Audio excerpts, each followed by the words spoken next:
तो लीजिए सुनिए आदर्श हिंदू होटल का 8वां अध्याय। लेखक विभूति भूषण बंदोपाध्याय। इसके पहले के सारे अध्याय आपको हमारी प्लेलिस्ट से मिल जाएंगे, लिंक आपको आई बटन में मिल जाएगा। बेकसूर कुसुम, कहीं ऐसा हुआ तो शर्म नफरत से हो सकता है फांसी ही लगा ले। लोग इस सिलसिले में और जाने किस किस तरह की बातें फैलाएंगे। उसके गांव में तो बात ही पहुंच जाएगी, तब तो मुंह दिखाने का भी कोई उपाय नहीं रह जाएगा। अपनी जिंदगी में उसने कभी किसी की एक बीड़ी दिया सलाई तक नहीं चुराई। वह क्या तो होटल के बर्तन चुराएगा। अपने मुंह के ग्रास से अपने को वंचित करके वह कभी कभी कोई चीज भले कुसुम को दे जरूर आता था, लेकिन वह चोरी की तो नहीं होती थी। जिस चीज को वह ना खाता हो तो उसे कुसुम ही खाए। थाने में जाकर मोती और हजारी को लगभग 2 घंटों तक बैठना पड़ा। हजारी ने सुना कि बेचू चक्रवर्ती और पद्दू मेहरी दोनों ही ने कहा कि उन्हें इन्हीं दोनों पर शक है, लिहाजा पुलिस तो उन्हें पकड़ेगी ही। बड़े दरोगा थाने में नहीं थे। लगभग 1 बजे वापस आकर जब उन्होंने चोरी का सारा हाल सुना तो मोती और हजारी को अपने सामने हाजिर करने को कहा। हजारी हाथ जोड़कर दरोगा बाबू के सामने खड़ा हो गया। दरोगा बाबू ने पूछा, होटल में कितने दिनों से काम कर रहे हो? जी 6 साल से बाबू। बर्तन चुरा के कहाँ रखा है? दुहाई बाबू, मेरी उम्र 46 से 47 की हो गई, जिंदगी में कभी किसी की एक बीड़ी तक नहीं चुराई। रहने दो ये सब वाहियात बातें। तुमने और उस नौकर ने सलाहबाद से चोरी की मिलजुल कर। कहो हाँ? दरोगा बाबू ने धमका कर कहा। बाबू, मैं इसके बारे में कुछ नहीं जानता। मैं तो पिछली रात होटल में ही नहीं था। कहाँ थे? सारी रात स्टेशन के प्लेटफार्म पर सोया। क्यों? बाबू, मैं खूब खा पी कर रोज रात को चुन्नी के किनारे टहलने जाता हूँ। गर्मी बहुत थी इसलिए मैं वहां ज्यादा देर तक रुक गया। लौट कर आया तो देखा दरवाजा बंद है। इसी से स्टेशन। इसी समय नेपाल बाबू ने बड़े दरोगा से अंग्रेजी में ना जाने क्या कहा। बड़े दरोगा ने सिर हिलाकर कहा, ओह अच्छा, तुम कुसुम नाम की किसी औरत के यहाँ आते जाते हो? बाबू, कुसुम मेरे गांव की लड़की है, गरीब बेवा है। मैं उसे अपनी बेटी की तरह समझता हूँ। वह भी मुझे बापू कहती है। बाप की तरह मुझको आदर सम्मान देती है। अगर मैं उसके यहाँ जाता हूँ तो इसमें बुराई क्या है? यह आप ही सोच कर देखिए। यह बात लगाई है हमारे होटल की पद्दू मेहरी ने। मुझे फूटी आंख नहीं देख पाती और कुसुम को भी नहीं। मेरे बारे में तरह तरह की गंदी बातें उसी ने फैलाई हैं। आप हाकिम है, देवता है, माथे के ऊपर चांद सूरज है। मेरी उम्र 50 होने को आई। वैसी बातों की और कभी मेरा झुकाव नहीं हुआ बाबू। मैं उसे बेटी की तरह मानता हूँ। उसे आप इस मामले में ना फंसाएं। गृहस्थ की बहू नफरत से मर जाएगी। बड़े दरोगा बहुत अक्लमंद और जानकार आदमी है। हजारी की आंखों और चेहरे का रंग ढंग देखकर उन्हें लगा कि आदमी झूठ नहीं बोल रहा। बड़े दरोगा ने बहुत देर तक मोती से जिरह की। उससे भी कोई खास बात नहीं मालूम हो सकी। उसे बस एक ही रट थी। वह तो कमरे में बेहोशों जैसा सोया हुआ था, कुछ नहीं जानता। बड़े दरोगा ने कहा, दोनों को हवालात में डाल दो। इन लोगों से यूं ही बात नहीं निकल पाएगी। कड़ाई किए बिना पार नहीं पाया जाएगा। हजारी कड़ाई करने का मतलब जानता है। हो सकता है कि आज बहुत तकलीफ भी सहनी पड़े। अगर ये लोग फिर कुसुम का नाम ना ले तो वह सब कुछ सहने को तैयार है। लगभग 2 बजे एक सिपाही आकर थोड़ा मुरमुरा और चने का भूंजा दे गया। सवेरे से हजारी ने कुछ खाया नहीं था। वह बात की बात में उसे चट कर गया। 4 बजने पर रतन ठाकुर होटल से हजारी के लिए भात ले आया। उसने कहा, तुम्हारे लिए अलग निकाल रखा था, छिपा कर लाया हूँ हजारी भैया। किसी को भी पता नहीं कि तुम्हारे लिए भात लेकर आया हूँ। रतन बड़े दरोगा का हुक्म लेकर हवालात में भात ले आया था, लेकिन मोती के लिए भात ले आने की उसे याद ही नहीं रही। हजारी ने कहा, इसी में हम दोनों बांट कर खा लेंगे। रतन ने कहा, होटल में बहुत शोरगुल मचा हुआ है। ठेके पर एक रसोइया बुलाया गया।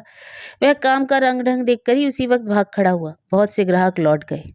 पद्दो ने कहा है, तुमने और मोती ने मिलकर यह चोरी की है। उसने कहा है कि कुसुम के घर की तलाशी करवाए बिना वह न मानेगी। तुम बर्तन चुरा कर वहीं रखाए हो। मालिक की भी यही राय है। तुम फिक्र ना करो हजारी भैया, अगर मुकदमा चला तो तुम्हारी ओर से वकील मैं करूंगा। जितना रुपया लगेगा मैं दूंगा। और कोई जाने या ना जाने, मैं जानता हूं कि तुमने यह काम नहीं किया। मैं जानता हूं कि तुम कैसे आदमी हो। हजारी ने रतन का हाथ पकड़कर कहा, भाई और जो होना हो, लेकिन तुम्हें ऐसा कुछ नहीं करना होगा जिससे कि कुसुम के घर की तलाशी ना होने पाए। ना हो तो वकील से बात कर लो। मेरे 2 महीने की तनख्वाह बाकी है, मैं तुम्हें दे दूंगा। 2 महीने की तनख्वाह? तुम समझते हो कि मालिक अब तुम्हें देंगे?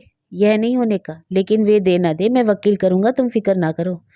हजारी भैया जिंदगी में ना जाने कितना रुपया कमाया, एक भी पैसा तो नहीं रहा, तो पैसे अच्छे काम को ही खर्च हो जाए। हजारी ने कहा तब तुम यह बात मोती को दे आओ, वह किसी दूसरी कोठरी में है। रतन, मुझे तो शक मोती पर होता है। नहीं नहीं, उसने अगर चोरी की होती तो इस तरह बेफिक्री से नाक बजा कर ना सुरा होता। इसके अलावा वह ऐसा आदमी भी नहीं है। रतन भात की थाली लेकर चला गया। उसके बाद भी 5-6 दिनों तक हजारी और मोती हवालात में बंद रहे।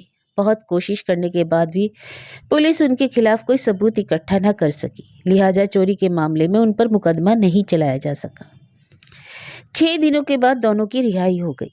मोती ने कहा, हजारी भैया अब कहाँ जाया जाए, अब क्या वे लोग मुझे होटल में हम लोगों को रखेंगे? हजारी भी जानता है होटल की उन लोगों की नौकरी खत्म हो गई, लेकिन वहां 2 महीनों की तनख्वाह बाकी है। बेचू चक्रवर्ती के यहाँ जाकर तनख्वाह मांग लेनी होगी। 3 बज रहे थे। इस समय होटल में जाने से मालिक से मुलाकात नहीं होगी, लिहाजा हजारी ने शाम के बाद होटल में जाने का निश्चय किया। कितने ही दिनों से चूर्णी के किनारे नहीं गया। राधा वल्लभ तले जाकर देवता को प्रणाम करके वह चुपचाप चूर्णी के किनारे जा बैठा। कुछ देर नदी के किनारे बैठने के बाद हजारी को याद आया कि उसने अभी तक कुछ खाया नहीं। रतन हवालात में भात दे जाया करता था, पिछले 2 दिनों से वह भी नहीं आया। ना जाने क्यों नहीं आ सका। हो सकता है पद्दो को मालूम हो गया और उसने मना कर दिया हो, और यह भी हो सकता है कि उन लोगों के लिए भात ले आने के चलते उसकी नौकरी भी छूट गई हो। पास में एक भी पैसा नहीं कि वह कुछ खरीद कर खा सके। हवालात का भात हजारी ने एक दिन भी नहीं खाया। एक सिपाही आज भी भात लाया था। हजारी ने कहा, तिवारी जी, इसके बदले हम लोगों के लिए थोड़ा मुरमुरा ही ला दो, मुझे बुखार हो गया, भात नहीं खाऊंगा। लगभग 12 बजे थोड़ा सा मुरमुरा खाया था, उसके सिवा सारा दिन पेट में और कुछ नहीं पड़ा। शाम के बाद होटल में जाकर थोड़ा भात खा लेगा, यही ठीक है। हजारी को शक होता है कि बर्तन और किसी ने नहीं, खुद पद्दोमहरी का ही काम है। कई दिनों तक हवालात में बैठे बैठे सोचने के बाद हजारी के मन में आया कि पद्दो ने शायद किसी और के साथ मिलकर यह काम किया है। वह बड़े खौफनाक मिजाज की औरत है, सब कुछ कर सकती है। अब हजारी को याद आया कि पिछले साल ग्राहकों का जो कपड़े का बैग चोरी हो गया था, वह भी पद्दोमहरी का ही काम था। दुश्मनी की वजह से वह ऐसा नहीं सोच रहा। पिछले 6 वर्षों से हजारी ने पद्दोमहरी की ऐसी बहुत सी कार्रवाइयां देखी हैं जिन्हें पहले पहले वह ठीक ठाक समझ नहीं पाता था, लेकिन अब 2 में 2 जोड़कर वह बहुत कुछ समझ गया है। बूढ़े बेचू चक्रवर्ती तो एकदम पद्दोमहरी की मुट्ठी में है। देखकर भी नहीं देखते, सुनकर भी नहीं सुनते। पद्दो दीदी होटल को किस किस तरह से तहस नहस कर रही है, इसे वे भले ही ना समझ पाए, बाद में ही समझेंगे। उस दिन भात देने आया तो रतन ठाकुर बहुत सी बातें कह गया। हजारी भैया, होटल की आधी चीजें पद्दो दीदी के घर में हैं, आजकल तो बाजार की चीजें भी जाने लगी। उस दिन तुमने देखा ना कुमड़े वाली घटना, अरे कहे देता हूँ कि ऐसे सजे बने होटल को चूस कर खा जाएगी। घर की और पद्दो दीदी का इतना झुकाव क्यों है यह भी जानता हूँ, लेकिन कहता नहीं। जो भी हो, 8 रुपये महीने की नौकरी करता हूँ, ऐसे दिनों में अचानक नौकरी से क्यों बिना मतलब हाथ धोऊं। शाम को होटल के गद्दी वाले कमरे में अंदर जाने की हिम्मत ना हुई तो वह रसोई घर वाले दरवाजे से होटल के अंदर गया। उसने सोचा था कि रसोई घर में रतन ठाकुर से मुलाकात होगी, लेकिन एक अनजान उड़िया ब्राह्मण को भात पकाता देखकर वह जिस रास्ते से आया था उसी से वापस जाने के लिए मुड़ा कि ग्राहकों के खाने वाले कमरे से पद्दोमहरी की पुकार उठी। कौन है वहां, कौन जा रहा है? हजारी ने लौटकर कहा, मैं हूं पद्दो दीदी। पद्दो झटपट कमरे से बाहर आकर बोली, मैं? कौन मैं? ओ हजारी ठाकुर, तुम कैसे इतनी जल्दी चले कहाँ से आ रहे हो? अंदर आई क्यों और अब चले क्यों जा रहे हो? आज हाजत से छुटकारा मिला है पद्दो दीदी, और कहाँ जाता, जाने की कोई जगह तो नहीं, इसलिए होटल में चला आया। भूख लगी है, सोचा थोड़ा भात खा लूंगा। रसोई घर में आकर देखा रतन ठाकुर नहीं है, इसी से सामने से गद्दी घर में जा रहा था। तो जाओ गद्दी घर में, ग्राहकों के खाने वाले इस कमरे से होकर ही चले जाओ। हजारी संकोच में दबा झुका, होटल के खाने वाले कमरे से होकर गद्दी घर में गया। पीछे पीछे पद्दोमहरी भी गई। हजारी ने कहा, मालिक बाबू आज पुलिस ने छोड़ दिया, इसी से आया हूँ। और कहाँ जाता, आपके दरवाजे पर 2 मुट्ठी खाकर पड़ा रहता हूँ, इसे छोड़कर और कहाँ जाता है बताइए। बेचू चक्रवर्ती ने कोई जवाब दिया इससे पहले ही पद्ममेहरी ने आगे बढ़कर बेचू चक्रवर्ती से कहा, उसको अब 1 मिनट भी यहाँ रहने ना देना मालिक बाबू, अभी निकाल कर बाहर करो। बर्तन इसने और मोती ने मिलजुल कर लिया है, पक्का चोर है, पुलिस इसका क्या कर लेगी। अब हजारी को गुस्सा आ गया। पद्ममेहरी से उसने कभी इस तरह बात नहीं की थी। वह बोला, तुमने मुझे बर्तन लेते देखा था पद्दू दीदी? पद्ममेहरी ने कहा, हजारी ठाकुर, तुम्हारे आंख लाल करने की मैं परवाह नहीं करती, कहे देती हूँ, इस तरह मुझसे बात मत करो। अगर मैंने तुमको बर्तन लेते देखा होता तो तुम्हारे हाथ की रस्सी खुलने ना पाती, यह जान रखो। इस बीच हजारी ने अपने को संभाल लिया। चुप कर रहना तो उसकी आदत है। जो बड़े हैं जीवन भर वह उनके सामने नीचा ही रहा, आज ऊंची आवाज में उनसे बात करने का साहस उसमें आएगा कहाँ से। उसने मुलायम आवाज में कहा, अरे तुम नाराज क्यों होती हो पद्दू दीदी? मैं तो यूं ही कह रहा हूँ कि बर्तन लेते जब तुमने मुझे देखा ही नहीं। मैं तो गरीब आदमी हूँ, तुम लोगों के दरवाजे पड़ा पेट पालता हूँ, क्यों मुझे? इस बार बेचू चक्रवर्ती बोले। मुलायम आवाज में उन्होंने कहा, छोड़ो झगड़ा वगड़ा, कोई फायदा नहीं, मेरे बर्तन तो वापस नहीं मिलेंगे, दोनों ही चुप हो जाओ। हाँ तो अब तुम क्या कहते हो हजारी? कहता ही हूँ मालिक की, जैसे आपने मुझे पैरों में जगह दी थी वैसे ही अब रहने दीजिए, नहीं तो भूखों प्यासों मरना पड़ेगा।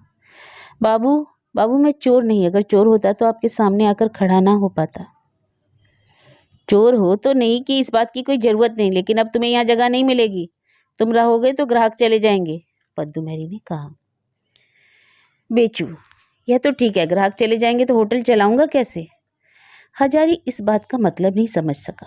होटल का ठाकुर चोर हो तो वह होटल की चीज चुरा सकता है, लेकिन ग्राहक के बदन पर से शॉल तो नहीं उतार सकता, उनकी जेब तो नहीं काट सकता, तो फिर ग्राहकों के आने में क्या दिक्कत है? लेकिन हजारी कुछ कह नहीं सका। जवाब मिल गया। उसने कुछ खाया या नहीं यह भी किसी ने नहीं पूछा, तो उसने अंत में कहा, तब मेरी तनख्वाह दे दीजिए बाबू, 2 महीने का बाकी पड़ा है, मैंने तो कुछ लिया नहीं, आप वही देख लीजिए। बेचू चक्रवर्ती, अब वह नहीं होगा, फिर आना। पद्दू कुछ ज्यादा साफ बोल दिया। उसने कहा, उसकी आशा छोड़ दो, तनख्वाह वनख्वाह नहीं मिलेगी। क्यों नहीं मिलेगी? यह बहस करने की फुर्सत नहीं है अभी, नहीं मिलेगी मतलब नहीं मिलेगी, बात खत्म, नालिश करो जाकर, अदालत तो खुली हुई है। हजारी की आंखों के आगे अंधेरा छा गया। बेचू चक्रवर्ती की ओर देखकर उसने गिड़गिड़ाते हुए कहा, मालिक, मैं 6 वर्षों से आपके यहाँ काम कर रहा हूँ, हाथ में एक भी पैसा नहीं, 2 महीने से घर पर भी खर्च नहीं भेज सका हूँ, घर जाने के लिए रेल का किराया तक मेरे पास नहीं, मुझे कुछ ना दीजिएगा तो मैं बिना खाए मर जाऊंगा। कुछ कहे बिना बेचू चक्रवर्ती ने कैश बॉक्स से खोलकर एक अठन्नी निकालकर फेंकते हुए कहा, यह ले जाओ, अब ज्यादा पैपे मत करो, ग्राहक आने लगे हैं, बाहर चले जाओ। हजारी ने अठन्नी उठाकर चादर की खूंटी से बांध ली। उसके बाद हाथ जोड़कर कमर से शरीर को थोड़ा झुकाकर बेचू चक्रवर्ती को प्रणाम किया, फिर सीधा खड़ा होकर संकोच भरे स्वर में पूछा, तब बाबू तनख्वाह के लिए कब आऊं? बाद में कभी आना, देखा जाएगा। हजारी को समझते देर न लगी कि यह बिल्कुल बेकार बात है। पद्ममेहरी ने जो कहा वही ठीक है, ये लोग तनख्वाह उसे नहीं देंगे। उसके मन में आया, एक बार आखिरी कोशिश कर ले। मरते हुए की आखिरी कोशिश। बेचू चक्रवर्ती से विदा लेकर वह पिछवाड़े की ओर से होटल के रसोई घर में आया। जरा देर बाद ही पद्ममेहरी वहां आई तो उसने हाथ जोड़कर कहा, पद्दू दीदी, गरीब ब्राह्मण हूँ, इतने दिनों से नौकरी कर रहा हूँ, मैंने कभी एक रकाबी तक नहीं चुराई, बहुत गरीब हूँ, तुम जरा मालिक से कह सुनकर मेरी तनख्वाह का इंतजाम करा दो, नहीं तो घर पर बाल बच्चे बिना खाए मर जाएंगे। राधा वल्लभ की दुराई, यह ठन्नी ही मेरा सारा, इससे क्या खाऊंगा, क्या रेल भाड़ा दूंगा और घर के लिए क्या ले जाऊंगा। मैं होटल की मालकिन नहीं हूं कि तुम्हारी तनख्वाह दे दूं, मालिक ने जो कह दिया उसके बाद मैं क्या कर सकती हूँ। पद्दू दीदी, मेहरबानी करके तुम एक बार उनसे कहो, बिना खाए मेरे बाल बच्चे मर जाएंगे। क्यों? जाओ अपनी दुलारी कुसुम के पास, अब पद्दू की क्या जरूरत है? हजारी की इच्छा हुई कि अब एक पल भी वहां न ठहरे। वह नहीं चाहता था कि इन जगहों में जिस तिसके मुंह से कुसुम का नाम लिया जाए, खास तौर से पद्ममेहरी के मुंह से। वह चुप हो गया। पद्दू रसोई घर से चली गई। जरा कुछ देर रुककर वह जाने ही वाला था कि पद्ममेहरी ने आकर कहा, चले जा रहे हो ठाकुर, खाना वाना हो गया? अवाक अवाक होकर हजारी ने पद्ममेहरी की ओर देखा। उसके मुंह से उसने ऐसी बात कभी नहीं सुनी थी। हकलाते हुए उसने कहा, नहीं खाना, यानी समझो नहीं खाया या नहीं खाना। अच्छा तो बैठो, मछली अभी तक नहीं हुई, मछली हो जाए तो भात खा कर जाना, खड़े क्यों हो, ये एक पीड़ा लेकर बैठ जाओ। हजारी मशीन के पुतले की तरह बैठ गया। पद्दो दीदी ने उसकी बोलती बंद कर दी। पद्दो दीदी की ममता, जिसे 7 वर्षों में उसने एक बार भी नहीं देखा, अचरज की बात है। मछली हो जाने पर नए ठाकुर ने हजारी के लिए भात परोस दिया। पद्दो मैरी फिर इधर नहीं दिखी। इस समय वह ग्राहकों के खाने वाले कमरों में बजी हुई थी। यद्यपि नया ठाकुर हजारी को पहचानता नहीं, फिर भी इन लोगों की बातें सुनकर उसने समझ लिया कि हजारी होटल का पुराना रसोइया है और नौकरी से जवाब पाकर वापस जा रहा है। उसने हजारी को बड़े चाव से खाना खिलाया। जाते समय हजारी ने पद्दो को बुलाकर कहा, पद्दो दीदी तो मैं जाता हूँ, कुछ ख्याल ना करना।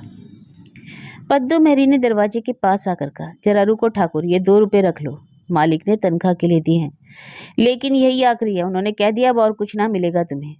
हजारी ने दोनों रुपए लेकर पहले की अठन्नी के साथ चादर की खूंट से बांध लिए, लेकिन वह खूब अवाक हो गया, सचमुच अवाक। अच्छा तो चलो, जाओ, अच्छा खाना खा लिया ना, जाओ। रात के 9:30 से कम का वक्त नहीं था। इतनी रात को वह कहाँ जाए? नौकरी गई, लेकिन फिर भी हाथ में 2.5 रुपये हैं। घर जाकर क्या होगा? उसे नौकरी ढूंढनी होगी। घर जाकर बैठे रहने से काम तो नहीं चलेगा।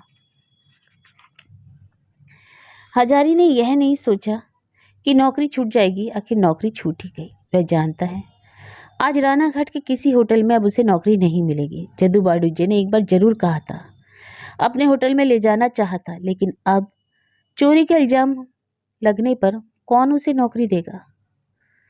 हजारी ने देखा कि वह अनजाने ही चुन्नी नदी की ओर चला आया। अपनी पसंद की उस पेड़ के नीचे जाकर बैठेगा, सोचेगा, बहुत सी सोचने की बातें हैं। लेकिन लगभग 2 घंटे तक नदी के किनारे बैठने के बाद भी उसकी चिंता को कोई किनारा न मिला। आज रात को बेशक स्टेशन के प्लेटफार्म पर सोया रहेगा, लेकिन कल कहाँ जाएगा? 2.5 रुपये में से 2 रुपये घर भेजने होंगे। टेम्पी, हो सकता है टेम्पी के मुंह में उसकी माँ 2 कौर भात भी ना दे पाती हो, और यह ख्याल उसके बर्दाश्त से बाहर है। नहीं, कल वह 2 रुपये डाक से भेज देगा। मनी ऑर्डर की फीस उसी अठन्नी में से देगा। पूरे 2 रुपये घर जाने चाहिए।